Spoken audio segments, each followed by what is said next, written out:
Энэ жилийн наадмын онцлог нэгдүгээр цаг хугацааны хувьд бол маш их тийм таатай их эрт эхэлсэн. Ялангуяа одоо энэ манай наадмын ерөнхий продюсер Өсөн мөнх залуу маш сайн зангидаж зохион байгуулж юмнуудыг маш сайн координацлсан. Тэгээд ажил маш эрт эхэлсэн. Төсөв санхүү эрт шийдэгдсэн. Ийм учраас бас энэ дээр ажиллах нөхцөл нь өөрөө сайн бүрдсэн. Дээр нь манай нэг онцлог манай наадам хоёр найруулагчтай явж байгаа. Болд найруулагч бит хоёр. Тэгэхээр найруулагч нар бол хоорондоо нэгдүгээр маш их ойлголцсон. Юмн дээр бол маш их одоо зөвлөлдөж ярилцсан, продюсертайгаа маш их зөвлөлдсөн. Маш олон удаагийн хяналтууд өглөө. Тэгээ тийм нөгөө бүгдээрээ ярилцвал буруугүй бүлээсээр байгаа бол хэрэггүй гэж. Тэгээ одоо их сайн ярилцаж, их сайн нэгдсэний хувьд бол ажил бол сайхан болох шиг боллоо. Гол онцлог үзүүлэлтийн талаар та мэдээлэл өгөх.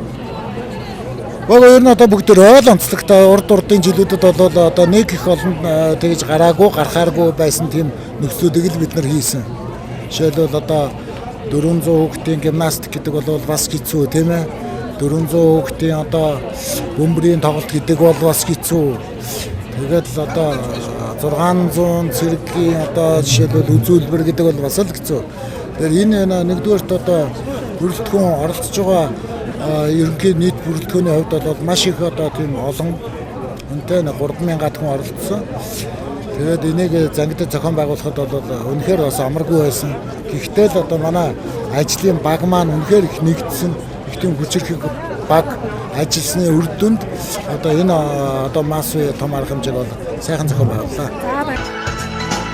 Алты Москвагаас ирсэн гэж алдар нэрман сэлгэж ави хүмүүрүүд байсан гэж аятай тухтай сэлгэж очиж цагийн нэр төрвэсэн гэж хөлгөран байсан хөлгөрдөг байсан гэж Орос ахнарын сэтгүүлчсэн Орос найрлагын яг таарсан явуун нэгэн намцсан баазман шиготон найнтэнэрдэн атэнтэн алигэрдэн Çemin taskan deniz